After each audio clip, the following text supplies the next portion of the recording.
welcome everyone to Sunday Sentiments. Of course, this is a hate crime. And if she's found guilty, then she has to face the consequences.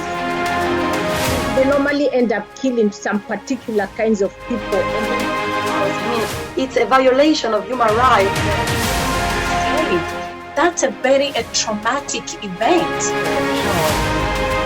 So I just wanted to ask the panel about their own opinions on this topic. Welcome back to Sunday Sentiments. Thank you so much for joining us again today. We are a panel of women who meet every 2 weeks and discuss topics of interest and current news. Today's topic is about a very controversial bill or law that's about to be passed. There's a lot of protest around it, and Catherine will just give us a little background and talk a bit more about this. I'll pass you over to Catherine. Thank you, Chico. Yes, we're talking about the new Nationality and Borders Bill, a bill that has already passed through 2 readings in the UK government, in the UK Parliament, sorry, and which has now been accused of breaking national and international law at least 10 times. In 10 different ways, which has been concluded by a team of a team of leading human rights lawyers in the UK. We want to discuss a very specific part of this bill, but I thought I'd like to give you a bit more background on the bill and the atmosphere in the UK. So the principle at the heart of the bill is the penalisation, both criminally and administratively, of those people who arrive in the UK what they call irregularly, meaning that they're crossing the border without prior permission and, for example, on boats via the Channel. The objective of the bill, says the current Home Secretary, apparently is to make the asylum system fairer, to deter people from illegal entry to the UK, discourage people traffickers, and give more power to the government to remove people who have no right to stay in the UK. Practically, it means that people arriving in the UK on an illegal route could have their claim ruled as inadmissible, or even receive a jail sentence for up to 4 years. They may have no access to public funds and could have their family members barred from joining them. It will certainly, if passed, it will certainly create a 2-tier system for asylum seekers in the UK. And the one we really want to discuss, it's another distressing part of that bill, sort of tucked away in a corner, and that's the introduction of so-called pushbacks, which means that the government tries to push boats back that are trying to come across the Channel. And it has now emerged that the current Home Secretary seeks immunity and legal protection for her officers in case a person dies during this extremely cruel procedure. And we have to remember that pushing back boats, those boats are often in catastrophic conditions, and people often can't swim, which, you know, you don't have to be able to swim to not drown in the Channel. Now, it's said it's highly doubtful that this could actually get through and could protect officer from conviction, because they could be convicted under maritime laws or under other national laws.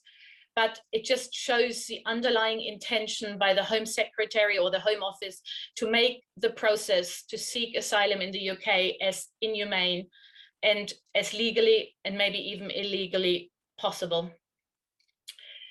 And I'd like to remind us and bring us back to 2012, to the pledge of the ex-Prime Minister and then Home Secretary Theresa May, who publicly announced her aim to create a real toxic environment for irregular migrants.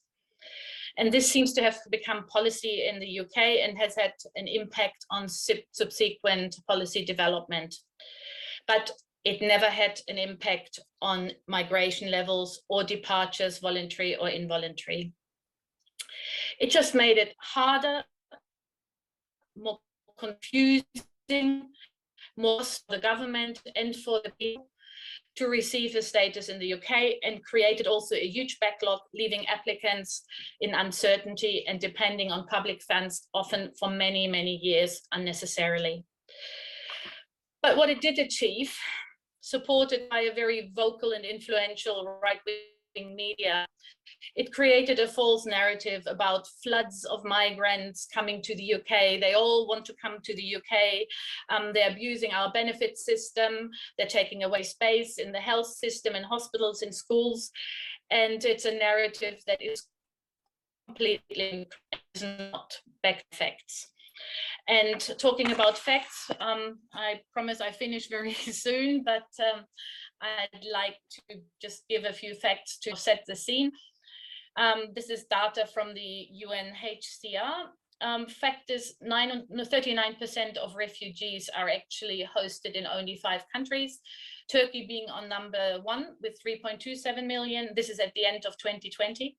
And Germany being on place 5 as the only European country with 1.2 million refugees, hosting refugees. At the same time, the UK had 132,000.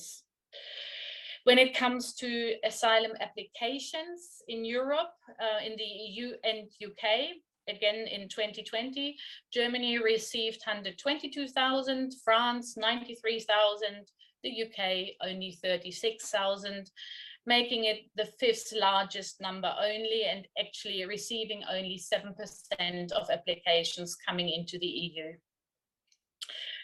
And we also, I think, should keep in mind that 86% of the world refugees are actually hosted in developing countries, and thereof 73% in neighboring countries. So, you know, this idea of floods of people wanting to come to the UK is just not true. So I thought this was important as a background, but really the part we wanted to discuss is the idea that home office or officers could get immunity when a refugee is killed when entering the UK through pushbacks, and I assume in other circumstances. And I just wanted to hear from the panel what your thoughts were when you heard about it and when you read the article.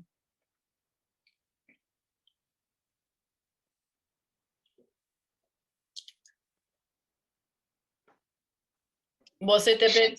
Shamsa has a hand up, Paco. Oh, I can't see that. Sorry, Shamsa, please. Oh, yes, I can see it now.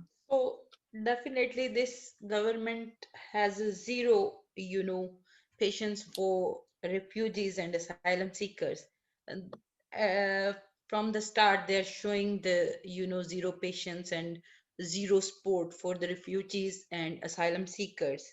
And I want to read that paragraph, that schedule 4A, para A1, paragraph J1 reads, a relevant officer is not liable in any criminal or civil proceedings for anything done in the purported performance of function under this part of this schedule if the court is satisfied that para A, the act was done in good faith, and B, there were reasonable grounds for doing it.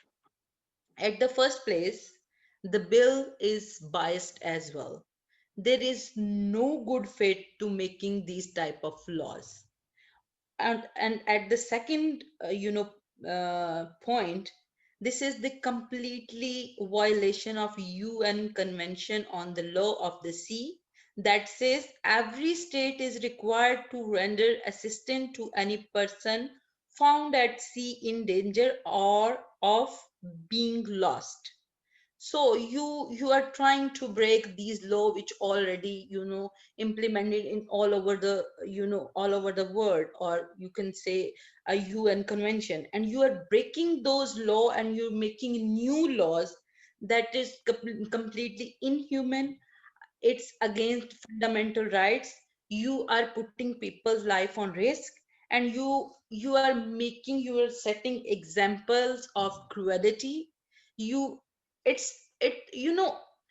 When a law is against fundamental right, because you are threatening people's life, when you are pushing a boat towards back, and when the boat would not have enough fuel, people could die, people could drown. It could be anything, people's life on danger. So you are putting people's life on danger purposely. So you can't even, present that bill, but you are passing that bill. It's really, uh, this government is really cruel towards the refugees and asylum seekers. Yes, thank you, Shamsa. And thank you for the legal background. That's exactly true. For me, the whole bill seems to be more about showing a hard face, and it has nothing to do with making the asylum process fairer, but just much more in not even deterring people from coming, because we know that this doesn't work that way, but it's more feeding the voters, the right-wing voters in this country with such narratives, putting in illegal parts into a bill, which is absolutely frightening also that they dare to do it. Keshi, I see you've got your hand up. Yeah, I just wanted to say, wow. So Priti Patel, your minister or whatever she is, she wants this border police to be given a license to kill asylum seekers and immigrants. And I just wanted to point out that at the moment, Italy's former interior minister and far-right leader Matteo Salvini is in court for allegedly illegally blocking 147 rescued migrants from disembarking from a rescue ship and holding them in dire conditions. So this is the same thing that they want to be able to get away with. But this man, when he went to court, he said he does not understand why he is being charged as a criminal when he was just doing his job. So I can already foresee this border police staff. If they push back these ships and people die, they will have the same defense that they were doing their job. That's what I can already foresee. Sorry, Imani, you have your hand up. Yeah. I also find it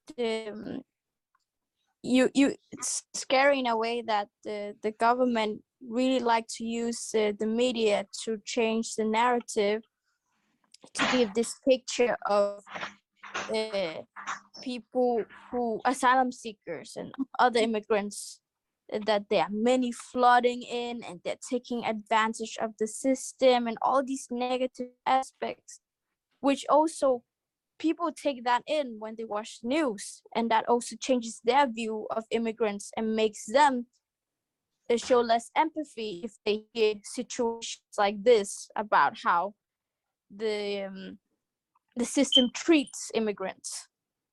There's a similar case here in Denmark where I talked to someone who worked for the Red Cross, and she told me that we actually get much less immigrants here than we are believed to think by the media. We actually get here in Denmark like less than 2,000 a week, I think. But the media portrays it as much more and much worse. So the whole thing is just a bad situation. Exactly. Thank you, Imani. It also divides the country, which is very scary. Shiru and Marie-Claire, I didn't actually see Marie-Claire on my screen. So maybe Shiru next and then Marie-Claire. Oh, now I can see her. Yeah, I found it interesting what you said about the false narrative being created, because I know, like you said, most refugees run to the neighboring countries, and Kenya, for instance, hosts many hundreds of thousands of refugees, many more than the UK, because we have Somalia, Sudan, Ethiopia, Congo, they all flee to Kenya. And until recently, we had the largest or the biggest refugee camp in the whole world until recently. But I was also thinking about the people complaining that the refugees or immigrants use the system or take advantage of the system or whatever. Why not put them to work? That's one thing I've always wondered. It's the government that doesn't allow them to work. Why not put them to work? Let them sweep the streets or clean the parks or something, a service to the community, so that they can even earn something instead of holding them in camps and giving them money for years. That's how they become a burden. But they could actually very easily resolve that. Exactly, that's an important point, because it also affects the mental health of these people when they sit there and wait for their status and get nothing to do, plus ignoring the skills that are there. It's not that all migrants coming in are unskilled. There's many with very important skills, but it's just not acknowledged, just to feed that narrative. Marie-Claire next. Thanks, Catherine. Can you hear me? Yes. Yes. Very well. So when I heard about this bill, it's actually the first thing I thought about. It's that how much British society, I would like to say government, it's really becoming inhumane. There is a hate about refugee asylum seekers in this country, but it really, when you think about the UK and the creation of human rights, and then having the Human Rights Act in 1998, which was incorporated in the UK in 2000. And I'm thinking about the Article 2 of the human rights here, which obviously protects the right to life. So it said that nobody, including the government, can try to end your life. It so means that the government should take appropriate measures to safeguard life by making law to protect you. So this really surprised me that for a country like UK or England, which was involved in creating human rights, they're actually trying to make a bill which kills a person. I don't know, this is beyond of really me. And it makes me really angry, because this is actually creating hate, because for me, I feel like you're giving too much power to the police, which means they can kill whoever they want. I mean, let's say we've seen hate in the police, probably more in America than here. But if they're giving it that much power and they know that they're going to be protected by the government, what does this say about the government? It's like, yeah, you can kill whatever you want, whoever is gonna try to enter the country. And then here you're saying you actually, there is a right to protect the life. So which means people are coming here for I don't know, I really don't know. It makes me really angry, knowing that I actually live in a country which it's creating a bill like that. I mean, I'm saying as someone who is an immigrant, someone who works, also advocate for people who are, asylum seekers and refugees. It really makes me angry that this hate, whatever, because probably I'm going back. All people spoke about even leaving the UK, leaving the EU, everything was based about asylum seekers and refugees. And now this again, I really don't know. I think it's time that people think about what kind of government, they want to be involved in, because for me, I feel like rather than putting the human rights, we're living in an authoritative, So correct me if I'm wrong, but this is one of the topic which I honestly, as much as I want to say, to just, I have like resentment towards this government, even trying to suggest a bill like that. Yeah, angry. It makes me angry and makes me also feel unsafe. And I just think the government is instrumentalizing the asylum seekers and refugees or migrants in general to divide the country for their propaganda, because that's a sure way to win an election if you can create a national enemy. And this is exactly what this government has been done in the past, and used it to get Brexit over the line. And they will be using it in the future if we don't do anything about it. It's very scary. Yeah, there is a quiet bit. Yeah, I just wanted to say they are convenient scapegoat for those nationalists. But what really boggles my mind is that the UK is a country that went looting and sacking other countries around the world, and their riches are based on on slavery and on colonizing and all that.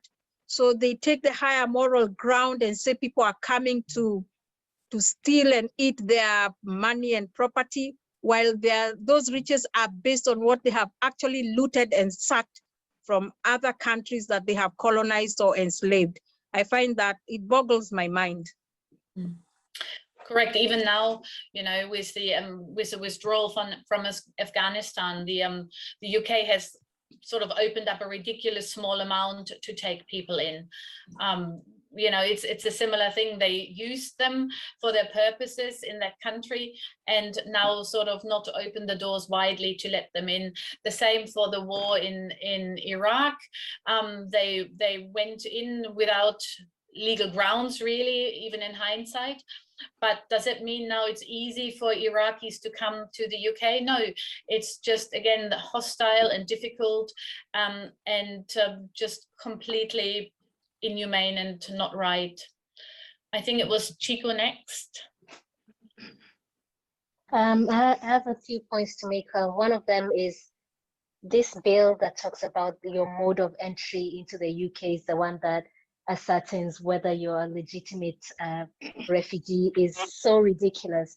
You know, on one hand, they want like legitimate cases, but they're telling you that for you to be legitimate, you have to have the time to go, plan, a plane ticket, blah, blah, blah. It doesn't even make sense, you know. In fact, I would think the opposite, that if you have time and money to do all that, you're probably not in the most dire need as those people who are actually risking their lives to escape by boat to reach somewhere. You know, I mean, it's just, I'm not saying like everyone who arrives on a plane is not legitimate, but it's a weird way to ascertain whether someone is legitimate or not.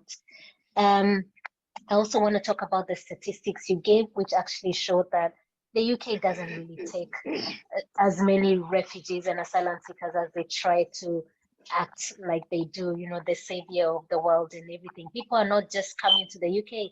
People are trying to go to any other, you know, European country they feel they'll be safe. And as we've seen from your numbers, the UK is not even top of the list.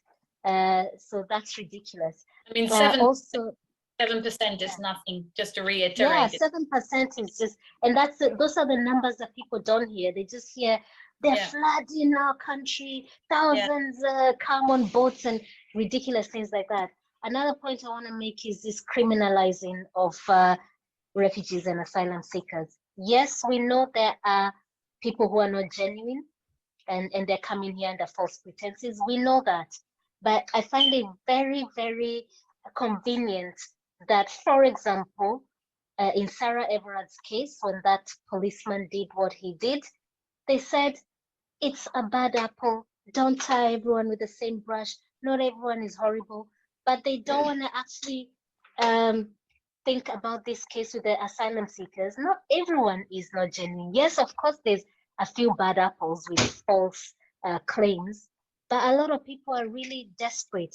And if somebody is getting on a boat to escape, whether it's war or economic refuge, I'm sorry, even just to get on a boat and risk your life, you must be pretty desperate to do that, even though you're an economic refugee. You must be so desperate if you're going to get on the bottom of a lorry to try and get somewhere else. So, yeah, I mean, third point, it's so dangerous to give immunity to home office workers. I mean, this is just a can of worms that will come from that. Then people can do whatever they like, sexually assault, kill, and do whatever to asylum seekers because they've got this pass where they're given immunity and they can make up their false stories about how it was in good faith that they did what they did. So yeah, those are my points. Just so angry that such a law can be passed in a Western country is just beyond me. Yeah, no, I agree. And it's what annoys me the most, because it is very unlikely that they actually get that immunity, but it sort of creates the view that these lives don't count as much. And that is just so unthinkable. And also when you talk about the illegal routes, that would be fine if there were actually safe routes and safe ways, but I haven't seen it. They're not there. Like you said, the safe way would be to buy a ticket and fly in the UK with a holiday visa and then stay. But there is no actual formal safe application process that you could go through from outside the UK. So it's all words with no backup. And also the narrative that they'll come just to get the benefits in the big benefits in the UK. I just looked in Germany and they're giving them the double. They basically in Germany, they would get the same money which is the minimum you need to live that an unemployed person in Germany would get, and not just like this incredible amount that is paid out in UK. So this, and Catherine, I think you need to say it for the audience. What is it people get in the UK? Because again, there's this thing of, they're coming to get so much money. Can you just tell the viewers? They're getting £5 a day, £35 a week per person, and that includes all the food, any transport, any hygiene products, clothing, anything they need. The only thing they get provided is accommodation, and the accommodation is usually in places which can't be rented out because nobody else wants to live there. So if anyone says they're coming here to live the luxury life, it's just not true. Yeah. And sorry, and the last thing also to add, when you said there is always bad apples, when you read deeper into what's going on, I mean, the amount of people and time spent to monitor all migrants is just atrocious in the UK. There's a system that they're dishing it out to doctors, landlords, to the public to monitor that they have to check status before they give out an appointment, or if they give out an apartment for rent. So there's this huge system being created instead of having a clear system with a positive approach, and that would probably free resources to find actually those bad apples and don't let them run around and and focus on what's really important, and not trying to monitor every migrant, because there is this idea, or there seems to be this approach that there is always a doubt. Any for a status is sort of seen as as not being true and not being real. So for me, it's that whole toxic environment that Theresa May pledged that created a lot of problems for the Home Office itself, the administration, and of course for the refugees coming in. Keshi. Yeah, for me, what was interesting in this whole story that we've talked about is that Priti Patel was trying to sneak in that little small part of that law where they would get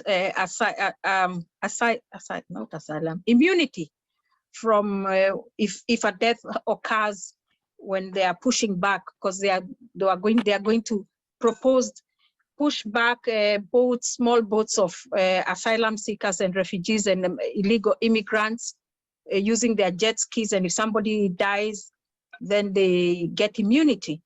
And then from what I was reading, and Shamsa mentioned it, according to the UK law, you're violating international maritime legal obligations if you refuse to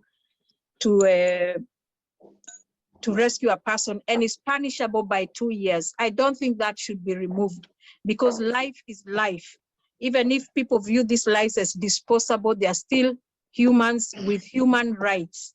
So to allow people just be involved in causing their death, and these people have immunity, shows a callous, I think it's you who said, or somebody else mentioned, that kind of government shows they are callous and they have lack of respect for human life. So I don't think that part should be agreed. The rest they can discuss, but that specific part where they get immunity, that humans should never get immunity for killing another human. That is totally immoral and amoral. I mean, I think actually this came from, if I'm not wrong, right now there's a case in Italy where the ex-interior minister is actually in court for exactly this. He was, he was involved in pushing back a boat or something where people died, and he was proudly saying, I was just doing my job and I don't care, you know, I'm preserving Italy's whatever he was saying. So I think she thought, okay, we need to counter this, or I don't know what the term is, like make sure this doesn't happen to us as well, where we'll be charged in years to come. So let's try and sneak in this law. It's actually disgusting, and everyone in the UK right now is wondering, how can this person who's the daughter of migrants, I mean, come up with such inhuman I'm being told that the father was a UKIP candidate. I don't even understand any of this. It's just ridiculous. Well, I guess that's what they call pulling away the ladder, when exactly when you don't when you just enjoy your own status but don't think that you should share it with others. Yeah. So I think thank you everyone. It's time for wrapping up, and I think we could talk hours and hours, because you know that is a bad part of the bill. I also think the idea that you know that there's that there could be criminal convictions towards asylum seekers, it's atrocious.